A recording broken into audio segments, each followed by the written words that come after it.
Votre attention s'il vous plaît. Cet élément est en français. Contactez-nous pour savoir s'il est aussi disponible en la langue de votre préférence. Veuillez aussi noter qu'il est en audio uniquement, dépourvu de ce fait d'image originaire. À présent, nous vous convions à suivre, depuis christequality.com et évangile-éternel.com, la rubrique Bible mot à mot, ou l'explication prophétique de toute la Bible, livre par livre, chapitre par chapitre, verset par verset, mot à mot. Elle est présentée aujourd'hui par le docteur Alain Zuzi Condé, ministre de l'Évangile éternel. Tous les enseignements du docteur Alain Zuzi Condé sont disponibles sur christequality.com/alaincondé.html. Bonne édification au nom de notre commun Seigneur et Dieu Jésus-Christ. Amen. Que le Seigneur Jésus-Christ vous bénisse. Nous voici encore devant vous pour la continuité de notre message sur la Bible mot à mot. C'est vrai que ça fait un bout de temps. On n'avait pas encore enregistré. Cela a été dû aux séries de prières que nous avions. Alors, on était dans des prières, une série de prières qui nous a pris des jours. Et là, on devait d'abord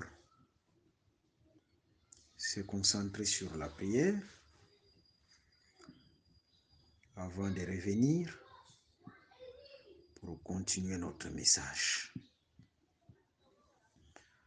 Parce qu'il y a quelque chose que nous avons compris,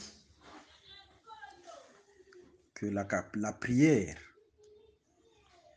est capable de prendre les choses difficiles et les rendre faciles.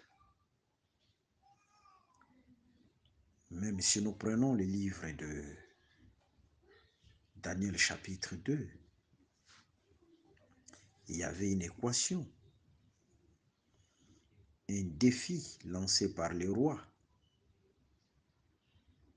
Nabuchodonosor, qui avait un songe qu'il avait oublié. Il cherchait une personne qui devait ouvrir ses songes, lui rappeler ses songes et lui donner aussi l'explication. Vous voyez, c'était une équation. C'était une équation. Alors, là où tout le monde était limité, Daniel a pris ses amis, parce qu'on ne prie pas, on ne s'associe pas à n'importe qui, même dans la prière. On ne peut donner ton sujet de prière à n'importe qui. Alors, il s'est associé à ceux qui avaient la même nature que lui, c'est-à-dire les Juifs, aussi ses amis. Ensemble, ils ont prié. Regardons les résultats. Ce qui était difficile, Dieu l'avait rendu facile. C'était quoi? Dans la prière. Dans la prière, la réponse à cette question a été révélée à Daniel.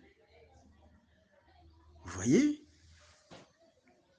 Et là où les astrologues, les magiciens, les Babyloniens étaient limités, mais le véritable Dieu a donné la réponse dans la prière. Alors, la prière nous facilite aussi de nous révéler les choses cachées. C'est-à-dire la prière même aussi est capable de nous faire révéler les choses cachées. Alors, il y a un temps pour toutes choses, un temps pour la prière, un temps pour l'enseignement. Voilà. Et par la grâce de Dieu, nous revenons avec ce message si important qui est la cité avec solide fondement, dont Dieu est l'architecte et le constructeur. Et nous demandons aussi au Seigneur de nous disposer à tout moment et de nous donner le temps, parce que c'est la Bible mot à mot. C'est-à-dire, quand on parle de la Bible mot à mot, on sous-entend qu'on doit parler de ces livres-là, de ces livres de la vérité, de Genèse jusqu'à l'Apocalypse. Alors, ça, le Seigneur doit nous disposer et doit nous faciliter les choses, nous donner le temps pour accomplir encore cette tâche qui édifiera aussi beaucoup. Ok. Aujourd'hui, nous allons parler sur un sous-thème, toujours dans les grands thèmes, la cité avec solide fondement. Le sous-thème d'aujourd'hui, c'est les fondements de la ville. C'est dans Apocalypse 21, le verset 19 à 20. Il y a un tableau qui est devant nous. Malheureusement, nous ne passons pas dans une vidéo, quoi. Ça, ce sont les audios. Mais nous allons essayer d'expliquer ces tableaux que nous avons tracés. Même si ceux qui nous suivent ne voient pas ces tableaux, l'explication que nous allons donner aidera. Ok. La cité avec solide fondement, l'écriture c'est Hébreux chapitre 11, le verset 9 à 10. Nous avons beaucoup parlé là-dessus concernant cette cité. Vous voyez, je ne vais pas vraiment faire la récapitulation sur ce que nous avons dit, beaucoup de choses que nous avons dit sur cette cité. Comment au début, quand nous avons introduit, avions touché quelque chose aussi important, disant que cette cité c'est dans la prophétie, c'est dans le futur c'est la prophétie. Mais dans le livre de la vérité, la prophétie se cache derrière. D'ailleurs, c'est Ecclésiaste qui est en train de dire, dans Ecclésiaste chapitre 1er, le verset 9, aussi Ecclésiaste chapitre 3, le verset 15, dans cette écriture, ou dans ces écritures que nous venons de donner, nous comprenons que il n'y a rien de nouveau sous le soleil. Si vous remarquez quelque chose aujourd'hui ou quelque chose dans le futur, comprenez que ces choses a déjà existé dans le passé. Il n'y a rien de nouveau. Il n'y a rien de nouveau. Dieu ne fait que ramener ce qui est passé. Voilà, dans cette pensée et dans cette manière de voir les choses, nous allons directement comprendre que on ne peut pas parler de cette cité avec solide fondement qui est l'espérance d'Abraham et l'espérance de tous les saints. Notre espérance, c'est cette cité avec solide fondement parce que c'est une cité éternelle. Nous vivons soit aux États-Unis d'Amérique, au Canada, à Kinshasa, à Nairobi, à Isiro, etc. Mais comprenons que toutes ces cités-là passeront. Ce sont des cités construites par la main humaine, par les hommes. Vous voyez? Tout ce qui est l'œuvre des hommes passera. Mais Dieu lui-même, dans le futur, construira une cité qui sera une cité éternelle. C'est pourquoi on appelle ça cité avec solide fondement. Cela veut dire tout simplement une cité éternelle. Et ceux qui vont y habiter, qui vont habiter dans cette cité, vivront aussi éternellement. Vous voyez? Mais on ne peut pas parler de cette cité selon Ecclésiaste, l'écriture que nous venons des écritures que nous venons de donner, sans pour autant voir dans le passé là où Dieu a construit aussi une cité. Et nous avons remarqué dans le passé, si nous prenons par exemple, nous prenons Genèse chapitre 2, le verset 8. Là, nous remarquons noir sur blanc, Dieu lui-même est à l'œuvre. Là, l'Écriture dit, l'Éternel Dieu planta un jardin. Il s'agit du jardin d'Éden. C'est Dieu qui avait planté ce jardin. Ce n'est pas un homme. C'est Dieu qui avait planté. Voilà. Et il avait placé dans ce jardin pas n'importe quel homme, mais l'homme créé à son image. Et c'est par là que nous avons dit, seulement ceux qui reflètent Dieu, qui se trouveront dans cette cité. Si une personne ne reflète pas Dieu, ne se trouvera pas dans cette cité. Ok, c'est bon. Mais remarquons, nous avons essayé de comprendre le terme planter selon les Écritures.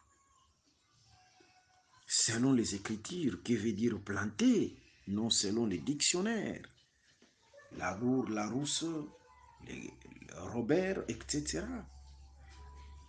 Selon les Écritures, nous sommes dans 1 Corinthiens chapitre 3, le verset 6, et vous sautez le verset 10. Là, vous allez remarquer, c'est Paul qui parle. Il dit, moi, Paul, j'ai planté et Apollos a arrosé. Là, c'est dans le verset 6 d'un Corinthiens chapitre 3. Mais dans le verset 10, Paul va expliquer ce que veut dire planter. Il dira, j'ai posé un solide fondement comme un sage architecte. C'est-à-dire, selon Paul, dans le 10e verset, planter, c'est poser les solides fondements. Or, poser les solides fondements, ici nous sommes dans la construction, c'est bâtir. C'est-à-dire, planter, c'est aussi bâtir, c'est aussi construire, selon les Écritures. Par là, nous comprenons que Dieu qui avait planté un jardin en Éden, c'est Dieu qui avait bâti une ville. Parce que planter veut dire bâtir. Vous voyez? Mais en regardant cette cité-là qui est le jardin d'Éden, vous remarquerez il y avait des choses particulières, ou en d'autres termes, certaines choses qui attirent notre entendement. Par exemple, en regardant cette cité, le jardin d'Éden, vous allez remarquer qu'il y avait un fleuve qui arrosait le jardin. Et en dehors de ça, il y avait 2 arbres qui se distinguaient.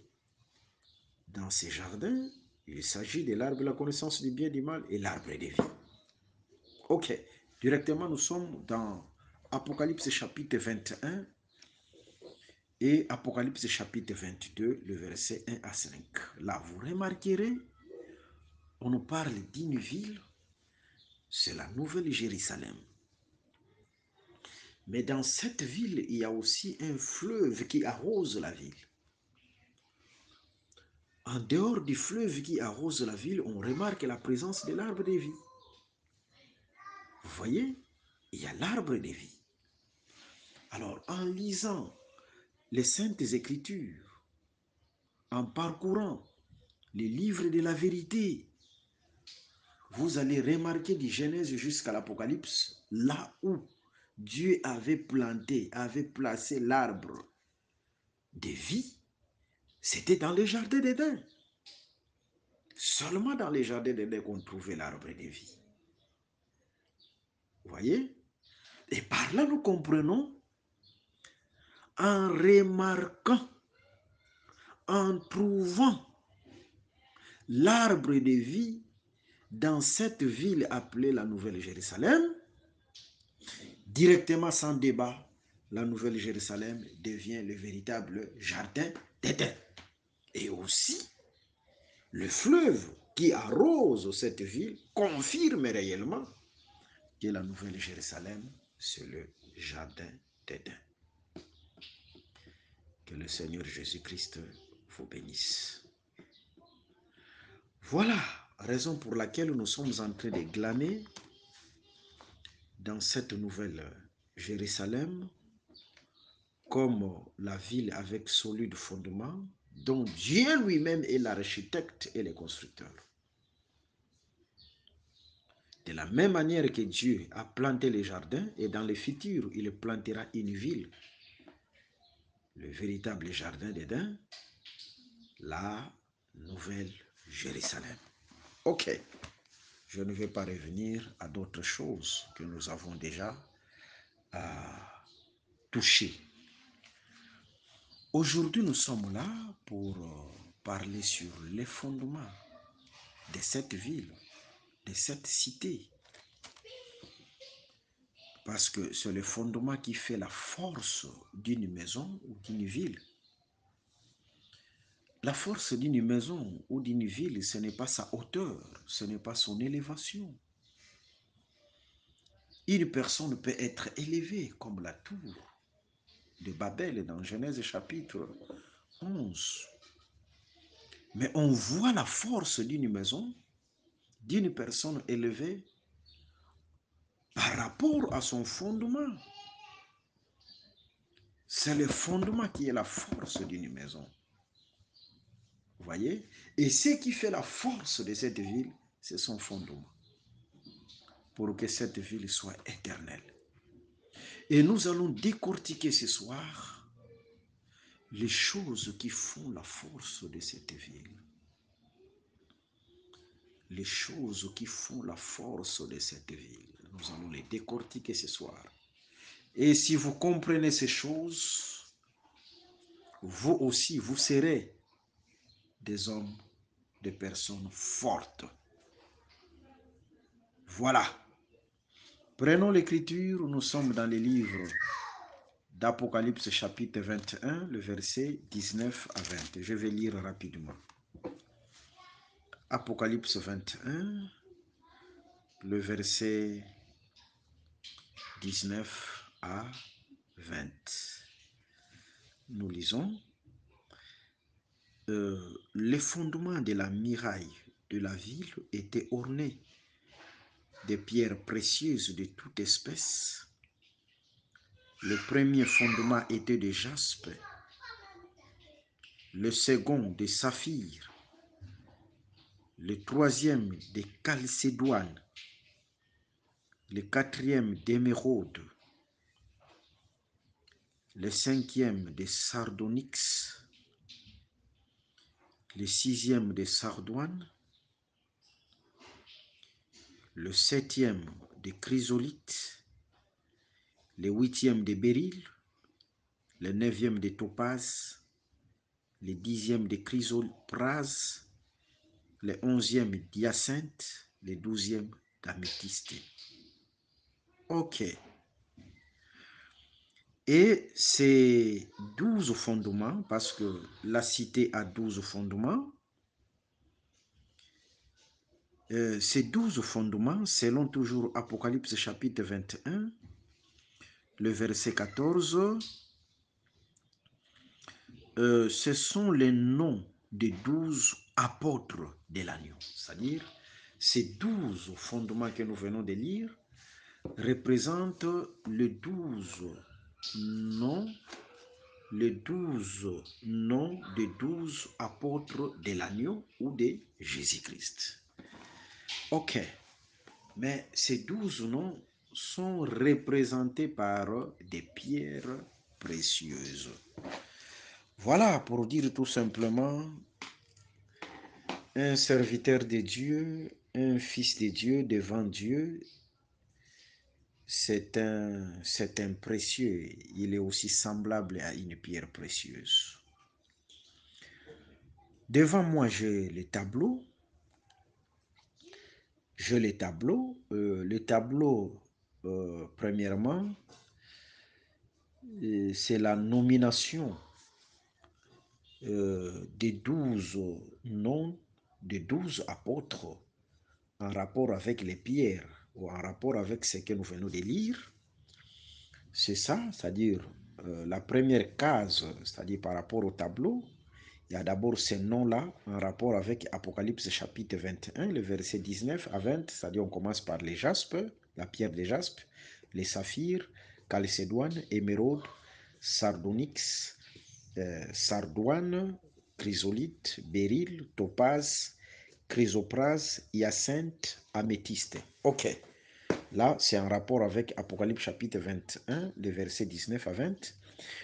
Il y a la deuxième case, c'est-à-dire dans les tableaux. Là, c'est en rapport avec les noms, c'est-à-dire de, les noms des enfants d'Israël qui sont aussi représentés comme des pierres dans Exode 39, le verset 10 à 14. Hein, c'est-à-dire ici, c'est en rapport avec Exode 39, le verset 10 à 14. Il y a aussi les fils de Jacob qui sont représentés comme des pierres. Par exemple, si vous prenez Jaspe, la première pierre, en rapport avec Apocalypse 21, Jaspe, c'est Benjamin. Deuxième pierre, Saphir, c'est Dan. Chalcédoine, il n'y a pas de traces. Émeraude, c'est Lévi. Sardonyx, dans Sardonyx, il y a Sardoine et Onyx, c'est Ribin et Joseph. Après, il y a Sardoine qui est Ribin. Il y a Chrysolite qui est Zabulon. Béryl parmi les enfants d'Israël, le fils de Jacob. On ne voit pas Béryl en rapport avec Exode chapitre 39, le verset 10 à 14. Mais nous allons expliquer ça parce qu'il y a aussi les noms des 12 apôtres que je vais donner tout de suite. Topaz, c'est Siméon. Vous voyez? Chrysoprase. Chrysoprase aussi, par rapport à Exode 39, on n'a pas mentionné, de même que Hyacinthe. Mais améthyste, c'est Issachar. Vous voyez? Et troisième case, là, c'est en rapport avec l'ordre des naissances. C'est-à-dire comment ces enfants-là, qui sont représentés comme des pierres, les enfants de Jacob par rapport à l'ordre des naissances, quoi. C'est-à-dire en rapport avec Genèse chapitre 29 et Genèse chapitre 30. Par exemple, Benjamin, qui est la première pierre dans Apocalypse 21, le verset 19 à 20. Benjamin, en rapport avec l'ordre des naissances de Genèse 39 et Genèse 29 et Genèse 30. Benjamin, c'est la 12e pierre. Il y a Saphir, Dan, c'est la 5e pierre. Chalcédoine, on laisse vide. Émeraude, c'est Lévi, c'est la 3e pierre. Sardonyx, Sardoine. Et Onyx, c'est Ribin, c'est-à-dire la première et la 11e pierre, c'est-à-dire Ribin et Joseph. Sardoine, c'est Ribin. Ribin, c'est la première pierre, 7. Chrysolite, c'est Zabulon, c'est 10e fils. Béryl, on laisse, on va voir seulement par rapport aux apôtres. Béryl, c'est des pierres qui ne représentent pas les enfants de Jacob, on va les voir en rapport avec les apôtres. Topaz, Topaz c'est Siméon. Siméon était le deuxième fils. Chrysoprase, Hyacinthe et après Améthyste. Améthyste c'est Issachar. Issachar c'est là, c'est le neuvième fils. Ok. Maintenant pour terminer ces tableaux, la dernière case c'est en rapport avec le nom des apôtres. Vous voyez, quand Jésus-Christ parlait des apôtres, nous allons lire une écriture très importante dans Matthieu chapitre 10, le verset 2 à 5. Parce que cette case-là, c'est en rapport avec Matthieu 10, le verset 2 à 5. Ok. Et nous vous annonçons aussi par la grâce de Dieu votre enseignement sur le vrai nom de Moïse donné par ses parents qui étaient dans les laboratoires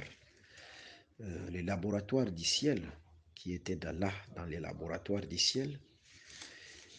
Dieu a fait grâce que ça puisse sortir de ces laboratoires pour être exposé maintenant parmi les hommes. Alors, on se prépare au temps convenable pour vous donner aussi cet enseignement merveilleux, le vrai nom de Moïse donné par ses parents. Voyez, mais seulement je vous flash que le nom c'est une exclamation. Dans les Écritures, le nom c'est une exclamation.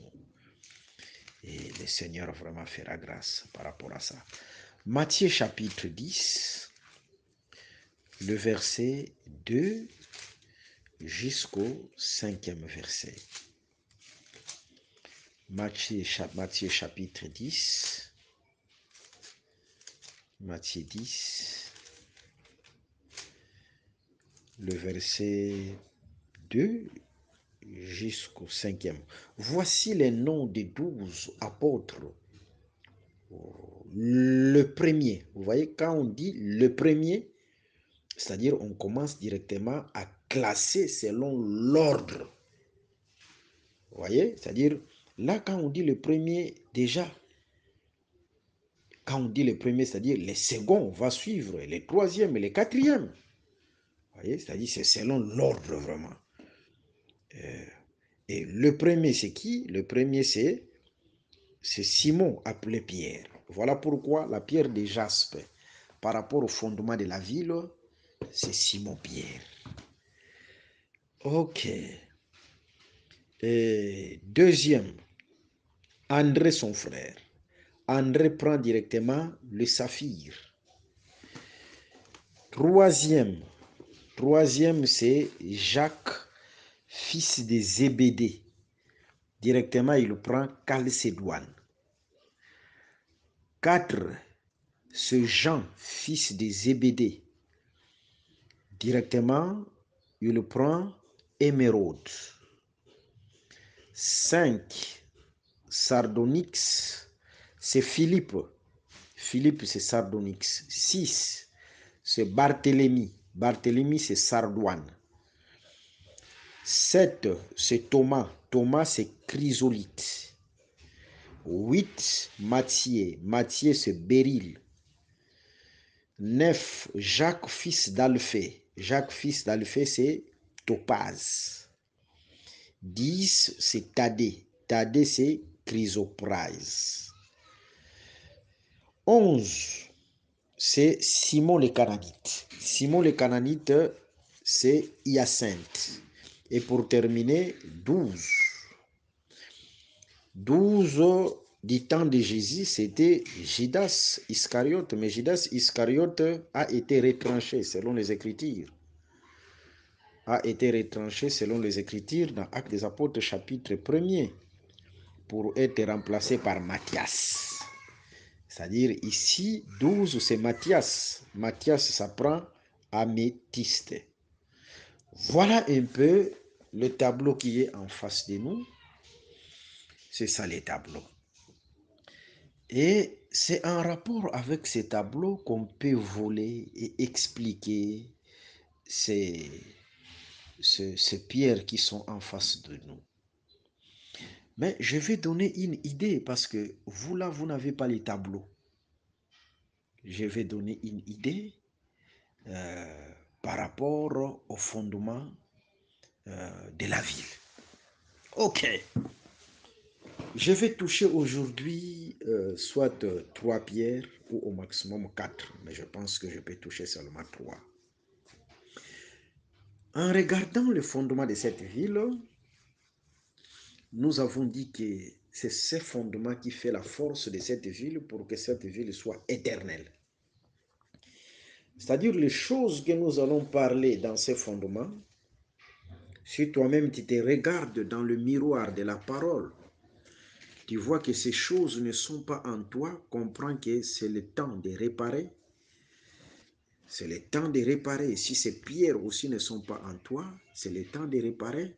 Sinon, dans cette ville, tu n'entreras pas. Tu n'y entreras pas. Voilà. La première pierre en rapport avec cette ville, le premier fondement, c'est la pierre de jaspe. C'est la pierre de jaspe. Mais remarquons la pierre de jaspe. La pierre de jaspe en rapport avec le fils de Jacob. Cette pierre représente Benjamin. Là, c'est dans Exode chapitre 39, le verset 10 à 14. Parce que la pierre de jaspe, dans Exode 39, 10 à 14, c'est la dernière pierre. Et le dernier fils de Jacob, c'était Benjamin. Mais ici, dans cette ville, la pierre de jaspe prend la première place. C'est ce que Jésus-Christ a dit, le premier sera le dernier. Et le dernier deviendra le premier, ou sera le premier. Vous voyez? C'est-à-dire ici, la pierre de jaspe prend la première place. Mais c'est une pierre en réalité qui est le dernier enfant ou le dernier fils de Jacob. Cela veut dire tout simplement quoi? Cela veut dire quoi? Vous voyez le dernier fils, qui est la pierre de jaspe, parmi les frères, le dernier était considéré comme un enfant. C'est-à-dire, en présence de beaucoup de frères, celui qui est le dernier est considéré comme un enfant. Je prends un exemple. Un jour, Joseph est allé à la recherche de ses frères. Il a été envoyé par les pères. Mais quand le père envoie, il doit mettre quelque chose entre tes mains. C'est ce que aussi le père a fait pour David, quand il avait envoyé David dans 1 Samuel chapitre 17. Et pour aller rendre visite à ses frères qui étaient au combat, il devait mettre quelque chose entre les mains de David pour apporter à ses frères. Vous voyez?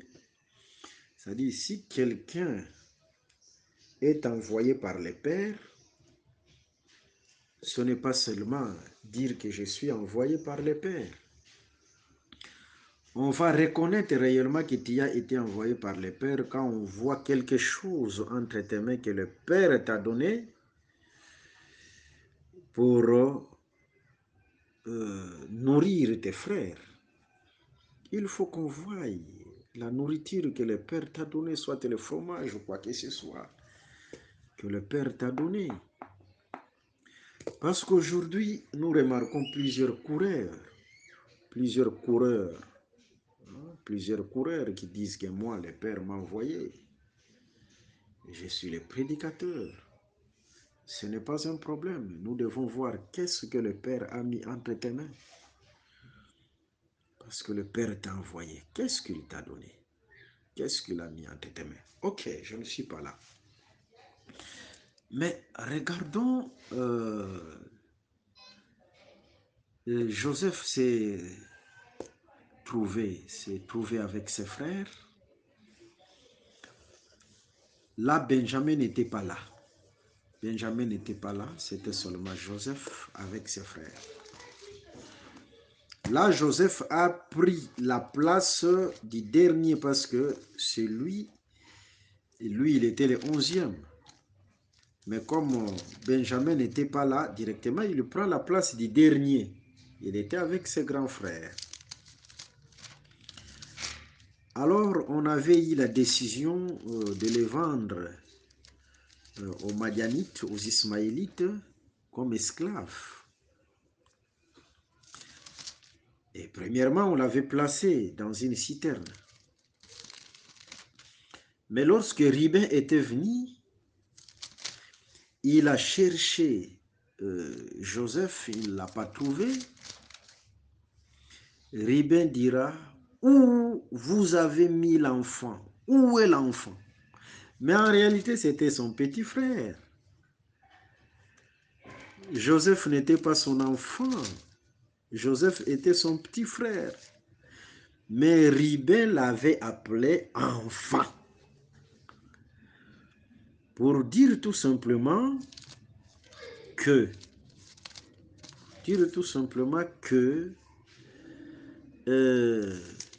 le dernier en rapport avec ses frères qui sont devant lui, il est toujours vu comme un enfant.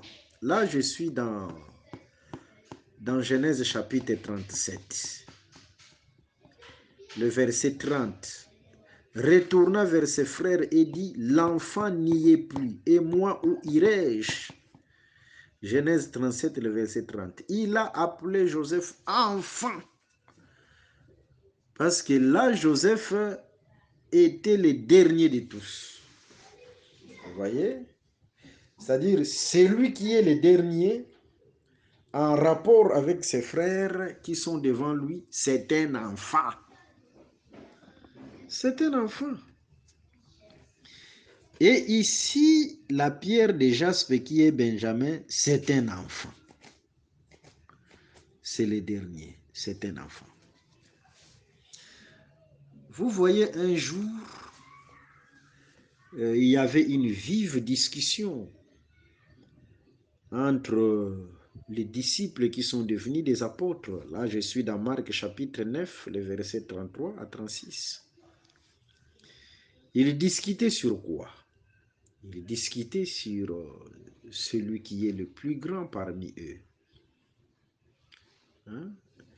Un disait que moi je suis le plus grand, l'autre aussi, je suis le plus grand. Il y avait une vive discussion entre tous. Mais remarquons, arrivé à Capernaum, c'est que Jésus-Christ va intervenir. Il va leur poser la question, en cours de route, vous discutiez sur quoi? Et Jésus-Christ dira ceci. Parmi vous, celui qui veut être grand, qu'il soit le dernier. Vous voyez? C'est-à-dire, si tu veux être grand, tu dois être le dernier. Pour bien expliquer ça, il prend un enfant. Un enfant. Il prend un enfant. Cet enfant-là était un matériel didactique. En d'autres termes, le dernier selon Jésus-Christ, c'est l'enfant.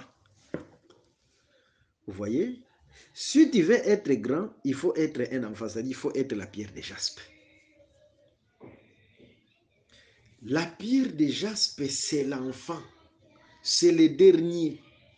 Mais étant le dernier dans la ville, Dieu lui donne la première place. C'est ça la nature de l'humilité. Une personne qui s'efface. Une personne humble. Il y a une autre illustration. Jésus-Christ dira, tu vas dans une noce, on t'a invité. Ne prends pas dans une fête de noces, ne prends pas la première place. Sinon, une personne qui est plus considérée que toi entrera et on te dira, Lève-toi dans cette place et occupe-toi la dernière place, ça sera une honte pour toi. Mais tu entres dans cette maison-là de la fête, prends la dernière place. Vous voyez? Cette personne qui prend la dernière place là, c'est la pierre de jaspe. Et quand l'organisateur, le propriétaire, l'organisateur de la fête entrera, te dira, non mon ami, quitte dans cette place-là, là, va devant. Ça sera un honneur pour toi. Voyez, c'est ça la pierre de jaspe qui quitte la dernière place pour la première place. Voyez, c'est-à-dire, ce qui fait la force de cette ville, c'est l'humilité. Pour dire que les hommes qui possèdent cette ville-là, ce sont les hommes humbles qui prennent toujours la première, qui prennent toujours la dernière place. Ce ne sont pas des orgueillés qui se tapent la poitrine, qui disent toujours moi, moi, moi, moi, moi. Non, Dieu n'a pas besoin de ce genre d'hommes-là. Vous savez que Paul avait une grâce excellente. Une grâce excellente, mais personne ne savait pas que Paul était un homme effacé, un homme humble. Lisez 2 Corinthiens chapitre 10, le verset 1er même jusqu'au 3e verset. Vous allez voir que Paul était un homme humble. Vous voyez, malgré l'excellence de la grâce, mais il était un homme humble. Si vous prenez le premier verset, vous allez voir. Moi, humble d'apparence, quand je suis au milieu de vous. C'est Paul qui parle. 2 Corinthiens 10, le verset 1er. Humble d'apparence. Il était un homme humble, malgré l'excellence de la grâce. Que le Seigneur Jésus-Christ vous bénisse. Celui qui s'efface, Dieu le verra.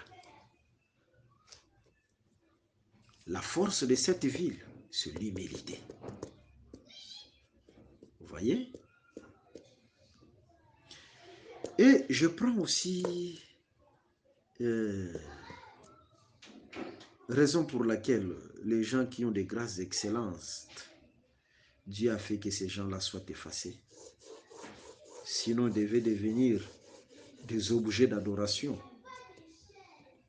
Sinon, ils devaient devenir des objets d'adoration. Mais des gens que Dieu a donné des grâces excellentes, il les a dotés aussi de cette nature-là, de l'humilité, d'être effacés. Je prends une écriture dans Nombre chapitre, de prendre Nombre chapitre 14, verset 30 à 34. Je suis dans Exode chapitre 12. Là, c'est la Pâque, l'immolation de la Pâque. La Pâque est immolée et c'est alors que Dieu devait commencer à compter. Vous voyez? Mais parmi le fils d'Israël, il y avait des vieillards, il y avait des vieillards, il y avait des grandes, il y avait des vieillards, il y avait des adultes. Mais par l'immolation de la Pâque, Dieu a ramené les années de tous par une année. C'est-à-dire, tous sont devenus des enfants. Pourquoi? Parce qu'il y avait une promesse d'élévation qui est Canaan. Pour prendre cette possession de Canaan, entrer dans cette élévation, il faut devenir un enfant. Il faut devenir un enfant. C'est ça la pierre de jaspe. Prendre la dernière place, être effacé, devenir enfant. Même dans Nombre chapitre 14, d'ailleurs j'avais anticipé, 30 à 34, pour posséder Canaan, là, l'Éternel Dieu devait effacer, éliminer tous les adultes, tous les vaillants, et il a laissé que les enfants. C'était les enfants qui devaient posséder Canaan. Vous voyez? L'écriture est claire, c'était les enfants qui devaient posséder Canaan. Parce qu'il avait éliminé dans cette écriture les vaillants, les adultes, pour ne laisser que les enfants pour posséder les pays. Pour dire l'élévation, il faut être effacé. La gloire, il faut être effacé. Pour entrer dans la possession de la gloire. Pour participer à l'élévation du Seigneur, il faut être comme la pierre de jaspe. Voilà un peu. Ça fait partie du fondement de la ville. Pour dire, l'humilité fait partie de ce qui fait la force d'un homme, d'une personne. Si une personne veut être forte, qu'il marche dans l'humilité. Et si cette ville est éternelle, c'est parce que cette ville a pour aussi fondement l'humilité. La pierre de jaspe. C'est la possession des hommes humbles, des hommes effacés. Que Dieu vous bénisse. Je prends la deuxième pierre. La deuxième pierre, c'est la pierre de saphir. Et saphir représente Dan. Remarquons, Dan, c'est la justice. C'est la justice dans Genèse chapitre 30, le verset 6. Mais je prends aussi la pierre de saphir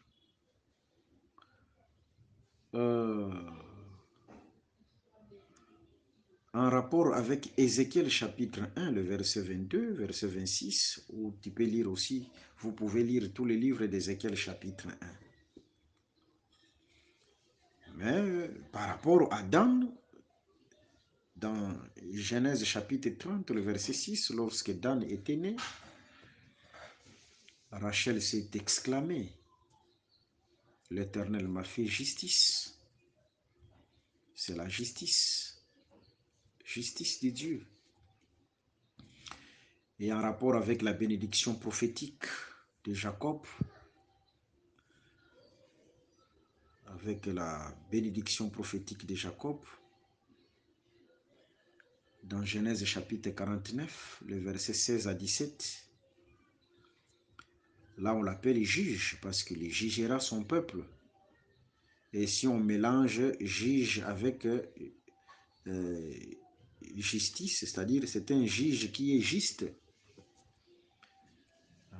Juge qui est juste, c'est le juge qui vient avec la vraie balance. Chez lui, il n'y a pas d'injustice. Vous voyez, il n'y a pas d'injustice. C'est-à-dire, dans la pierre de saphir, ici on remarque aussi, c'est lui qui ne fait exception des personnes. Parce qu'il y a beaucoup qui font exception des personnes qui regardent l'apparence. Vous voyez, qui regardent l'apparence. Comme celui-ci a l'argent, je vais m'attacher à lui. Celui-là n'a pas l'argent, c'est un pauvre, qu'il soit loin de moi. Vous voyez, ça ce n'est pas la vraie balance. Ça ce n'est pas la vraie balance. Il faut être un juste juge, venir avec la vraie balance. Voilà. Marcher avec la vraie balance. Et la vraie balance aussi, c'est l'évangile du salut. Être fidèle à l'évangile de la vérité, l'évangile éternel. Mais je prends la connotation aussi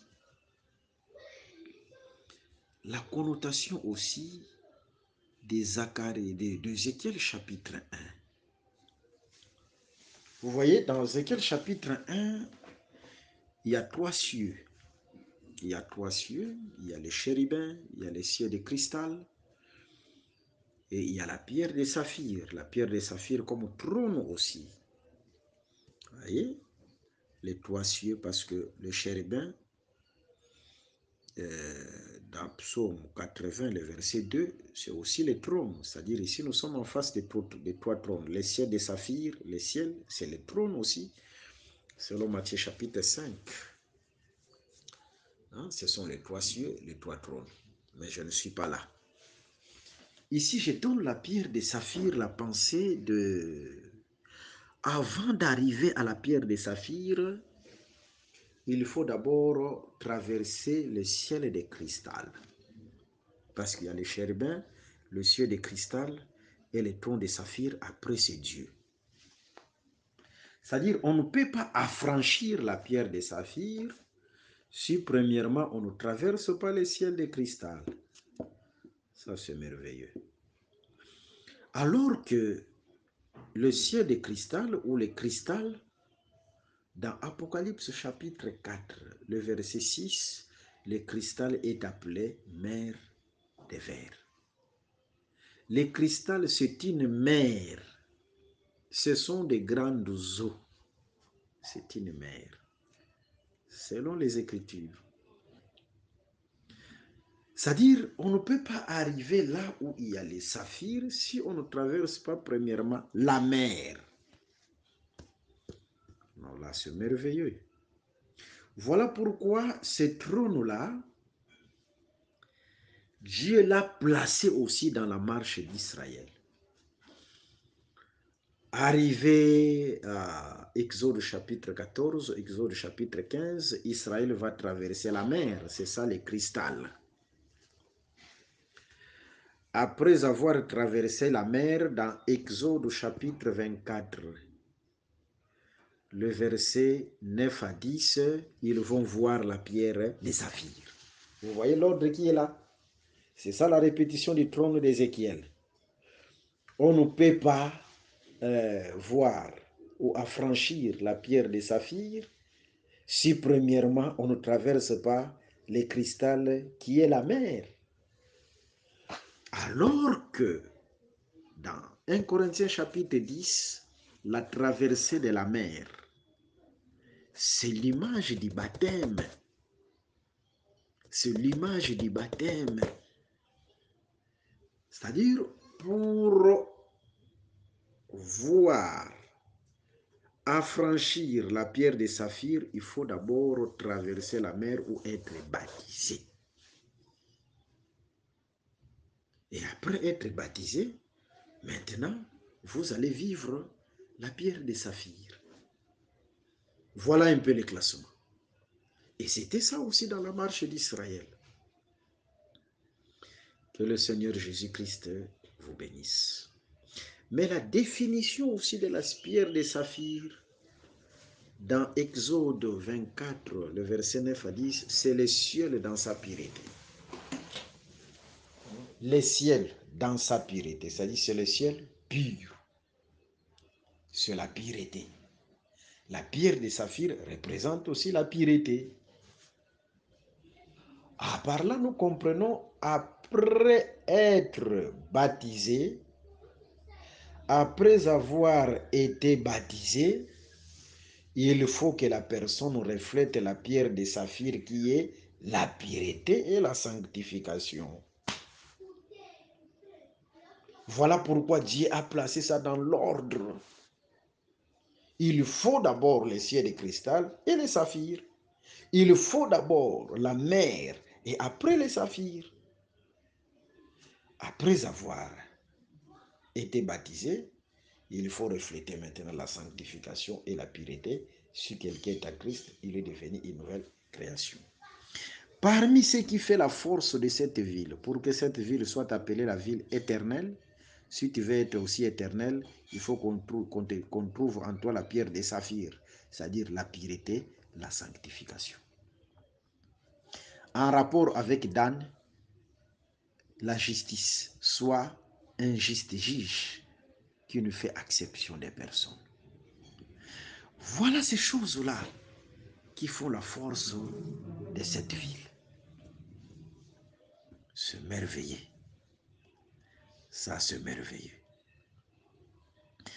Ok. Je prends une autre écriture, je pense que je peux terminer par là. Émeraude. Émeraude. Émeraude, c'est Lévi. Émeraude,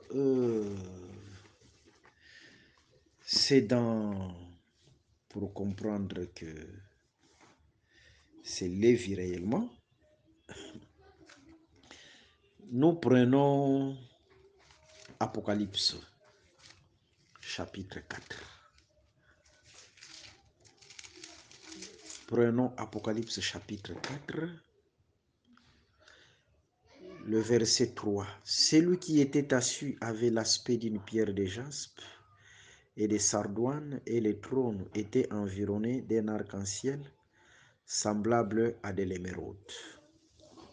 Ok. Vous voyez, Dieu sur le trône reflétait la pierre de jaspe et de sardoine. Mais pourquoi on devait commencer par jaspe? C'est-à-dire ici, Dieu prend d'abord la dernière place pour devenir grand. Pour prendre la première place, il a pris d'abord la dernière place. Dieu n'est pas seulement l'alpha et l'oméga, mais il est aussi l'oméga et l'alpha, selon cette écriture. Le trône était environné d'un arc-en-ciel semblable à de l'émeraude. Vous voyez? La pierre de l'émeraude, c'est l'arc-en-ciel. Et l'arc-en-ciel, c'est le pardon. C'est le pardon, parce qu'il y a des gens qui n'aiment pas pardonner. Le pardon, c'est une pierre parmi les fondements de cette ville. Le pardon fait la force aussi de cette ville. Pourquoi nous disons que l'arc-en-ciel, c'est le pardon? Parce que c'est la pierre d'émeraude. Genèse chapitre 9. Dans Genèse chapitre 9, là, Dieu avait pardonné au temps de Noé. Mais ce pardon a été constaté par la présence de l'arc-en-ciel. Si j'ai rassemblé les nuages pour frapper, mais je vois seulement l'arc-en-ciel sur les nuées, là je pardonne. Ça, c'est Dieu qui dit ça. Genèse chapitre 9, pour dire l'arc-en-ciel, c'est le pardon. Et directement, l'émeraude, c'est le pardon. C'est le pardon. Ce que nous devons comprendre, que la maison de Dieu est bâtie sur le pardon. Le pardon, c'est parmi les fondements de la maison de Dieu. Je suis premièrement dans 1 Chronique chapitre 21. Vous prenez aussi 2 Samuel chapitre 24. Dans 1 Chronique chapitre 21, c'est écrit noir sur blanc, si vous commencez par le premier verset, que le diable avait excité David de faire le dénombrement. Par contre, dans 2 Samuel chapitre 24, là, c'est Dieu qui a excité David à faire le dénombrement. Est-ce qu'ici, Dieu devient le diable? Loin de là. Alors, il y a d'autres personnes, quand ils lisent cette écriture, voient non, en tout cas, votre livre a des contradictions. Surtout ces gens-là qui portent de longues robes et qui enlèvent leur babouche avant d'entrer dans leur lieu là de culte. Directement, ils profitent en prenant cette écriture.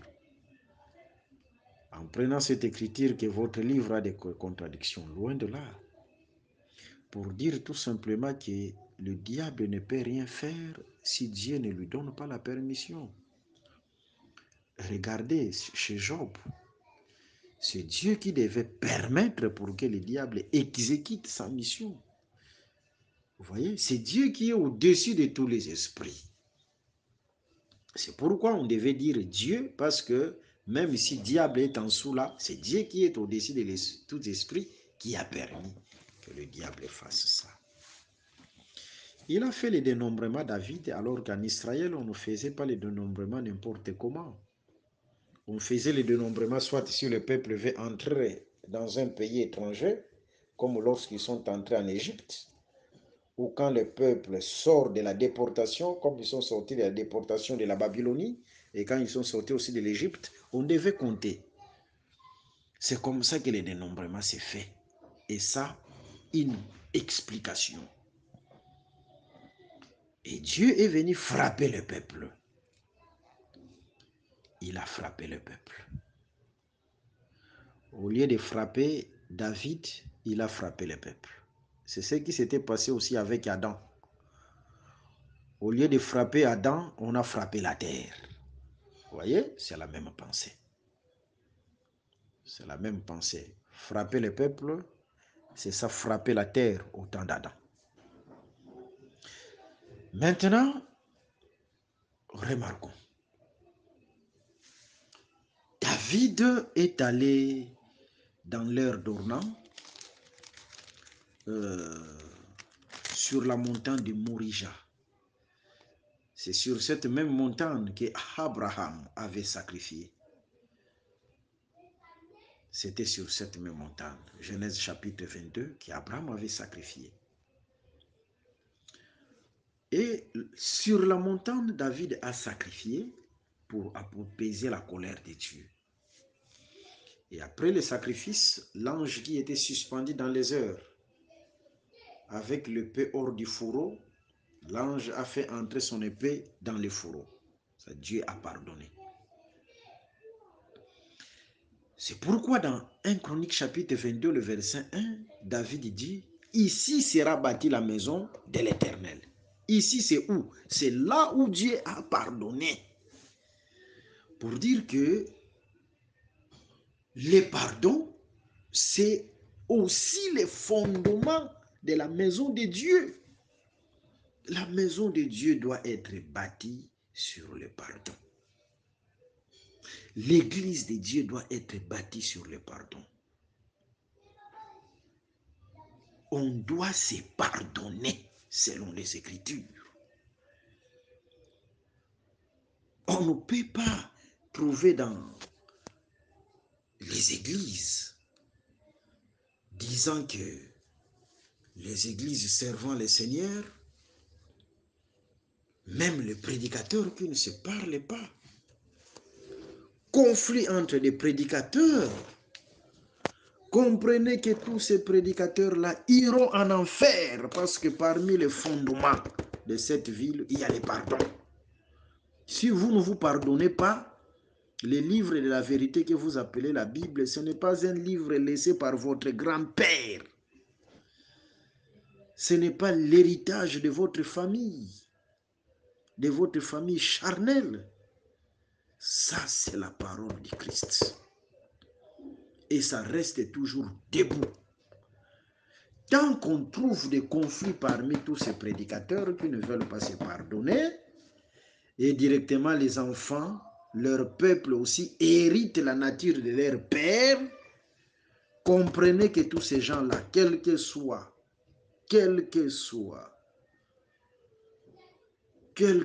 j'insiste, soi-disant des prédicateurs, mais si vous ne respectez pas la pierre d'émeraude, tous vous irez en enfer.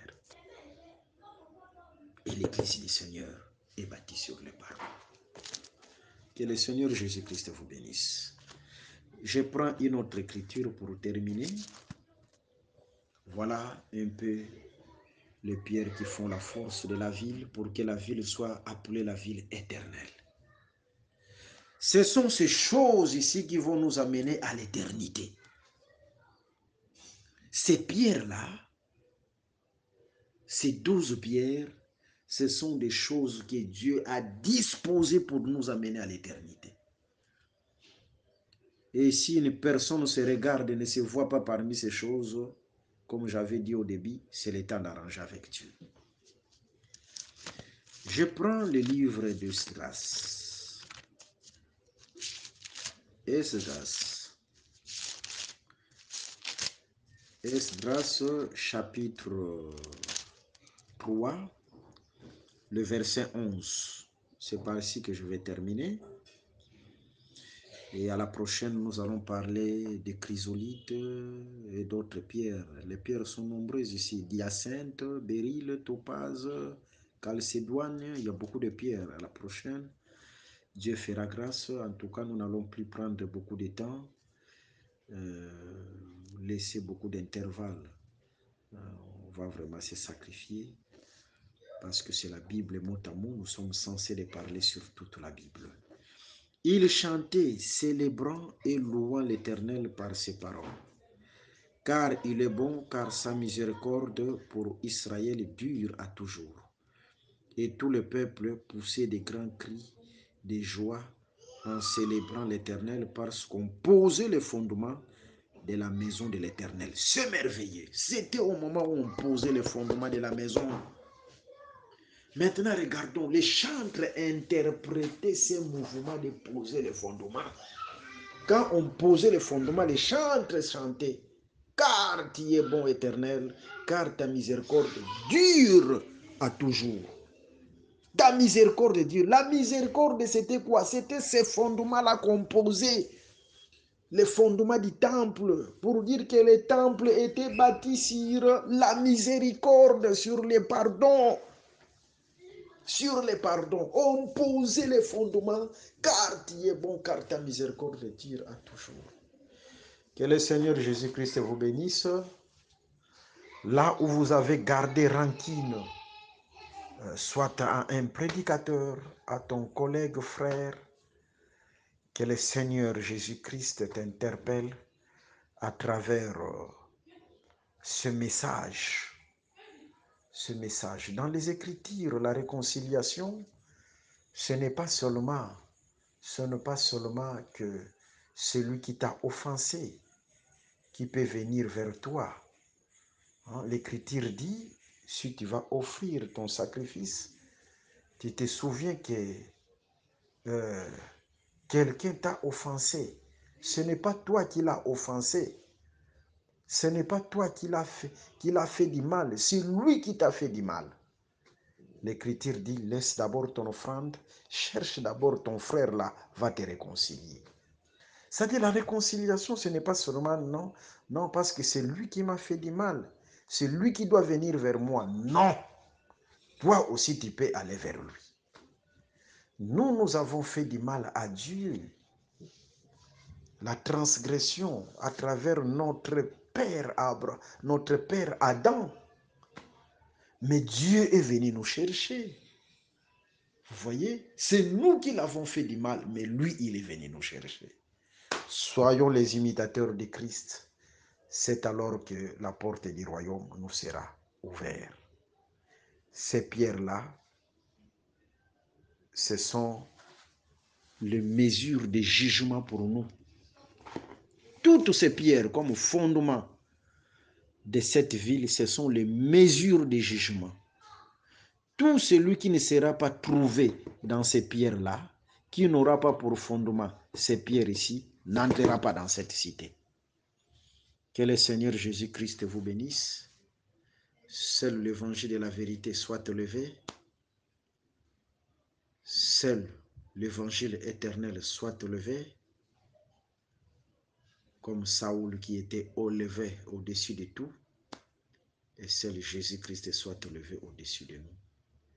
Et tous, nous soyons courbés devant la parole, devant l'évangile. Que le Seigneur Jésus-Christ vous bénisse. Notre numéro est affiché là. C'est le numéro aussi WhatsApp. Plus 243 81 28 55 419. S'il y a des préoccupations, même des sujets de prière, c'est notre travail. Nous sommes là pour ça. Pour aujourd'hui, je vous souhaite de bonnes choses.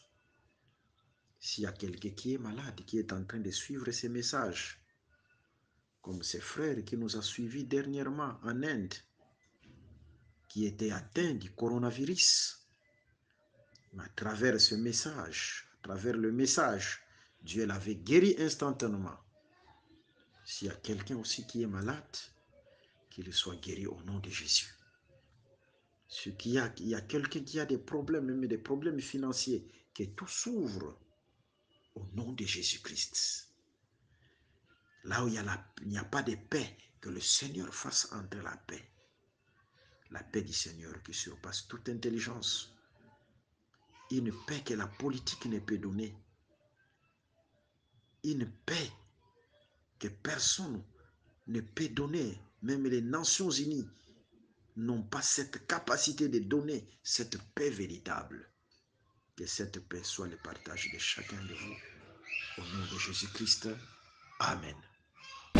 Merci d'avoir suivi ce message et que Jésus-Christ vous bénisse. Si vous avez une question à l'intention de l'homme de Dieu, si vous voulez que l'homme de Dieu prie pour vous, si vous voulez vous confier à l'homme de Dieu, ou si vous voulez tout simplement bénir l'homme de Dieu, contactez-le directement si ses coordonnées sont disponibles depuis sa page. Sinon, contactez-nous et nous lui transmettrons vos préoccupations. N'oubliez pas de faire un tour à notre page évangélisation pour voir en quoi vous pouvez vous rendre utile à Christ par cette œuvre. Que Dieu vous bénisse tous. Amen. ChristQuality.com. Les cieux en un clic de la souris. Évangile-éternel.com. Le site de l'Évangile éternel. Christ et Quality Fondation, équilibrer la manne ramassée dans le désert de sorte que chacun ait un numère.